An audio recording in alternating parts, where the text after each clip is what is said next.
All right, so story time. A few months ago, I uploaded my review of this guitar. This is the Ibanez Questline 7-string guitar, QX527PB, something like that. And my review pretty much sticks with what I think of it. But shortly after the review, I started looking at the YouTube comments, and I have a long history on YouTube. I have a gaming channel that I've used a lot more than this channel. So I pretty much approach YouTube comments with a very negative mindset, as I think most people probably should or do, or it's inevitable because of the way YouTube comments go. And I saw a comment saying, your guitar is messed up. There is something wrong. The neck is misaligned. The high E string is too close to the end of the frets. Now, immediately, since I have this negative mindset that I'm approaching with, I think to myself, okay, this person's clearly, they can't be right? I've had this guitar for a few months now. I've never really noticed this. But actually, I did notice it when I first got it, but I didn't realize quite how big of a deal it was. So this is my first 7-string, as I mentioned in my previous videos that I've made about it. And when I did first start playing it, I did notice that the high E string was pretty close to the end of the frets. But my assumption was that because there's an extra string, they probably make the string spacing a bit narrower. Obviously the neck is wider than like a typical 6-string neck would be, but I assume they probably don't make it proportionately wider to the amount of space you would need to have another string at like a standard string spacing. I still don't know if I'm right or wrong about that, by the way, but I just assumed that it was a narrower string spacing, and thus it made sense that the high E string was pretty close to it. Other reasons why I didn't really notice it being as much of an issue as it was is because I mostly played this guitar for rhythm, because I have other guitars, and you guys can check out the reviews of those too, I guess, where I, just solo all the time on them, and they have whammy bars and objectively better equipped, or at least in my opinion, better equipped for solo playing. So I wasn't spending much time on the high E string, which is where the problem is most noticeable. And on top of that, I honestly didn't play the guitar that much. I bought this, I guess it's privilege, right? I bought this just so I could have a 7-string because I don't have a 7-string, and I thought that'd be cool. But most of the times, I'm still just doing the same thing, plugging in my Strandberg or my Warmoth, pulling up a backing track on YouTube and just soloing over it. And this guitar can do that, but it's not really ideal for that, so I kind of just saved it.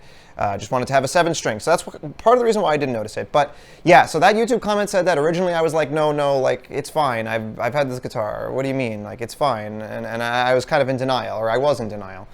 And of course, after that, I couldn't stop thinking about it. So every time I looked at the guitar, I thought, like, is this guitar messed up? And then more people started commenting on the video about the same thing, and not even in the same comment thread. People just leaving other comments about the issue. So I realized, okay, probably this is not just me, because people aren't even playing the guitar. They're just looking at pictures and they're seeing this. So I inspected the guitar a little bit more, and I saw, okay, yeah, it's probably not supposed to be like this, and I paid around $1,000 for this guitar. I probably shouldn't just sit idly by and let myself, because you could play the E string. It wasn't like the notes were just falling off and dead all the time, but they were definitely close to the end of the fretboard, as I'm sure I showed some pictures or whatever you'll see. So I went ahead and registered it for warranty with Ibanez, and I contacted Ibanez, and they said that basically they just recited their warranty stuff so they could do service or replacement, but they said that return shipping would have to come from me. This is in an email that they sent to me. And I'm not sure if it was because of the return shipping or if they just had some other reason that I don't know about, but they said the best way for you to deal with this would probably be to go through the dealer. So this is Ibanez telling me that I should pursue contacting the dealer to solve this problem, but they did give me some options if I wanted to pursue with them, but I knew that I would have to pay to ship it back to them if I wanted them to do something. And they're also telling me for whatever reason to go through the dealer. So, okay, I figure I'll contact the dealer. I got this guitar through Pitbull Audio. I have mixed feelings about Pitbull Audio, but at the end of the day, if you want a discount on a new guitar, they're probably the best place to get it. They just always offer 10% off of like everything. And if you get a guitar that's over $1,000, I think that's what it is, you also get free shipping, or not, obviously free shipping. You get a free setup on the guitar. They'll set it up for you. Maybe I'll talk more about Pitbull later, but if you want discounts, they're definitely a good place to go through. So I contacted Pitbull. I sent them a detailed email explaining the problem, explaining that Ibanez told me to contact them, and it wasn't like I was just reaching out to them as my first decision to go forward with this. I also linked my YouTube video in that email because I thought the YouTube video not only had plenty of pictures that clearly showed the issue, even though the video was not intended to show that issue, nor did I realize it, but it also has the comments. So the video shows them, okay, here's the issue that I'm telling you about, and here are other people who have nothing to do with me saying there's an issue with this guitar. I feel like that's my strongest way of saying, hey, look, there's something wrong with this. It needs to be made right. Pitbull is an authorized, licensed Ibanez dealer, so they do list that they can do warranty stuff. I was well past the return window, which is my fault for not, inspecting it better and realizing this immediately, but they're still supposed to be able to do warranty stuff. So I sent them a detailed email, friendly email. About a week goes by, maybe a little bit over a week. I hear nothing back. So I'm like, all right. I mean, I think a week is a fair amount of time to wait for a single retailer to respond to something like this. So then I go on their website and they have a little chat box. Every website has a little chat box now. And I've used their chat box a few times also when I was making purchases, and I've always found them very responsive, very helpful there. This time I got Fernando. I think maybe it's always been Fernando. I'm not sure. He said to me, he said, oh, okay, you sent an email? Or sorry, he said, I'll make sure somebody gets back to you. Like, he acknowledged what I was saying. He didn't seem to know about anything about the email. He said, I'll make sure someone get back to you. So I'm like, thanks. About another week, actually like a week and a half, maybe 2 weeks go by. Nothing, no email back. So I go back again. I go on the chat box again, because the chat box, I'm at least getting a guy, right? I get Fernando, or it was Fernando the second time. I really don't know who it was the first time. I'm not trying to like call anybody out. This person was helpful to me. I don't know who's in charge of responding to the emails. Let's just say for all intents and purposes, it's not this guy, because this guy was good and he helped me out. So Fernando tells me, okay, can you describe more about the issue or whatever? Like basically asking me to reiterate what was in the email, even though I had sent him the email. Then he said, I'll open a ticket for you or something. So then I get an email. So what he did is he brought it back to Ibanez. I don't know exactly what the protocol was, but in some way, shape, or form, the guy at the dealer, Pitbull Audio, forwarded my email, which had been to them, that included the review of this guitar and my detailed, description of the issues. They sent that back to Ibanez.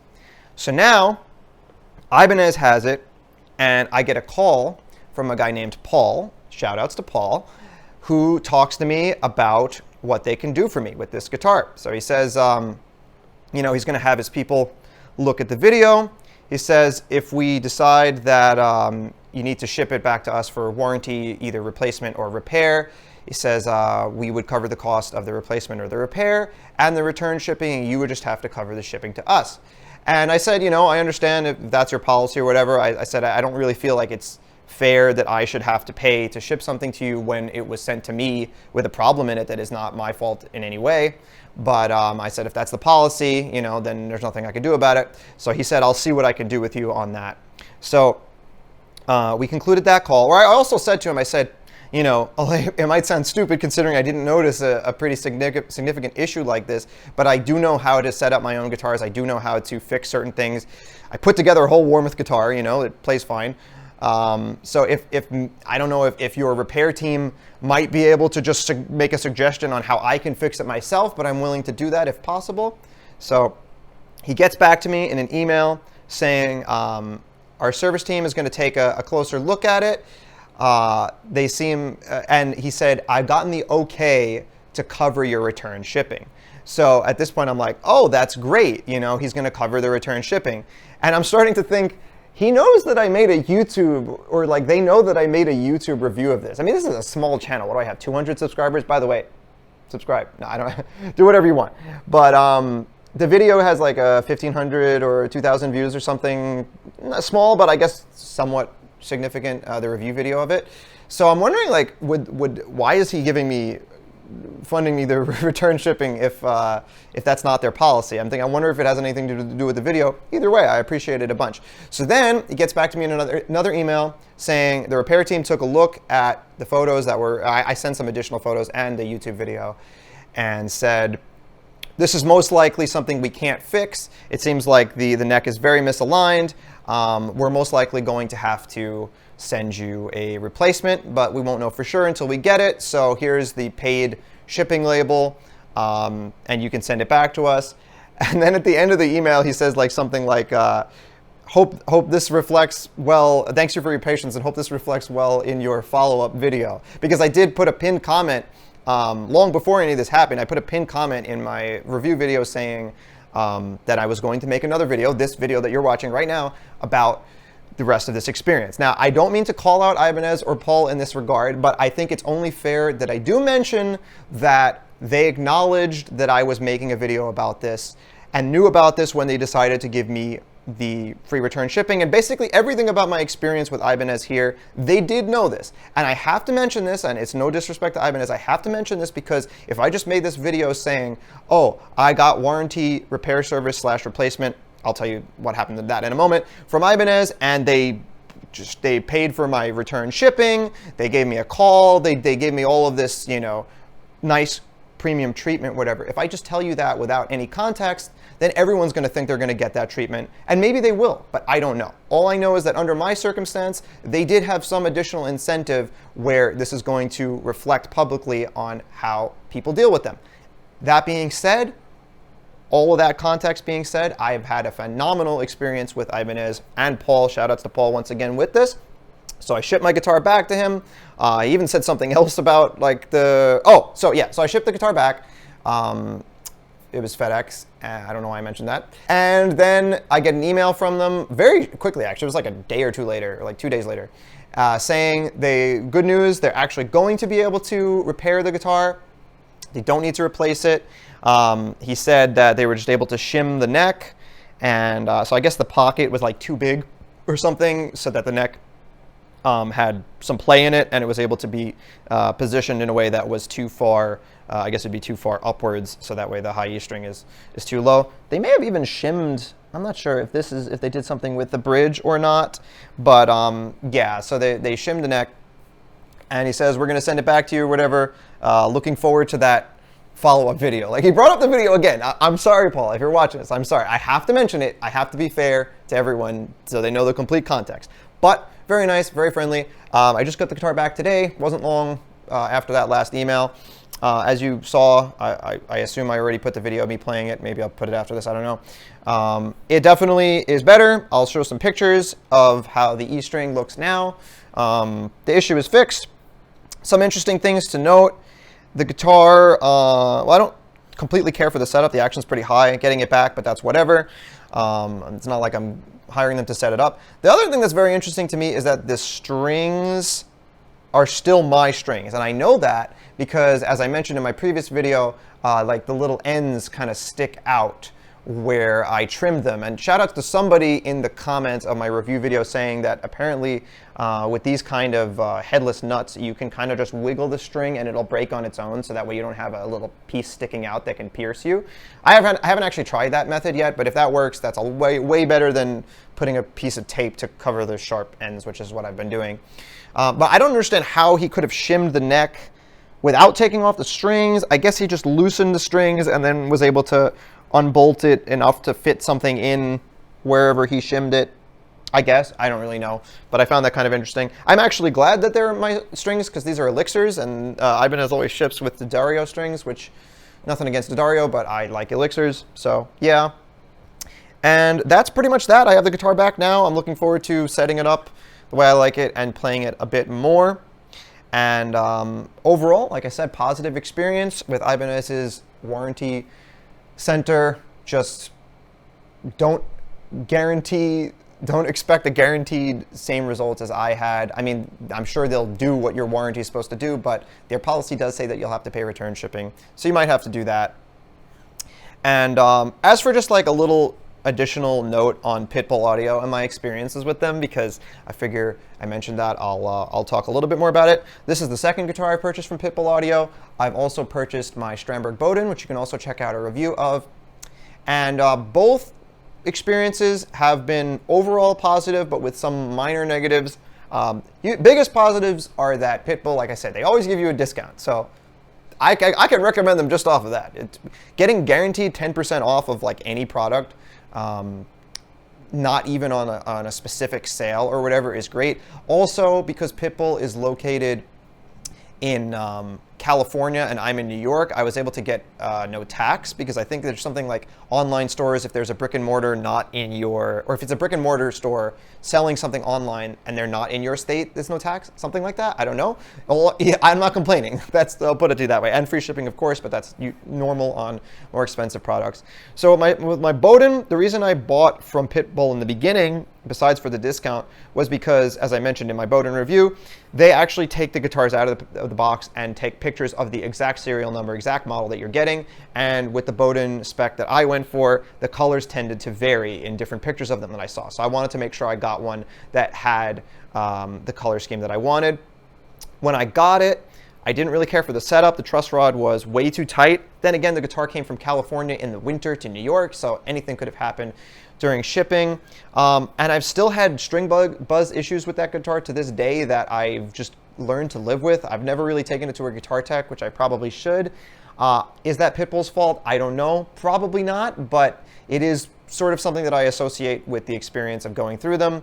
And also, the soft case that the Bowden came with, there was a little scratch on it. I didn't complain about it. I didn't do anything about it at the time because I got such a good discount. I figure it's a small scratch in the hard case, or excuse me, in the soft case, whatever, I can deal with this. I'm just mentioning this now because I'm kind of giving my cumulative thoughts on Pitbull audio. The next guitar was this one, which obviously did come with a problem. I don't think Pitbull messed up the alignment of the neck. That's just an Ibanez thing. I still am very fond of Ibanez. I have other Ibanezes, my RG. I keep recommending other reviews because why not? I love that guitar. I still play that guitar pretty often.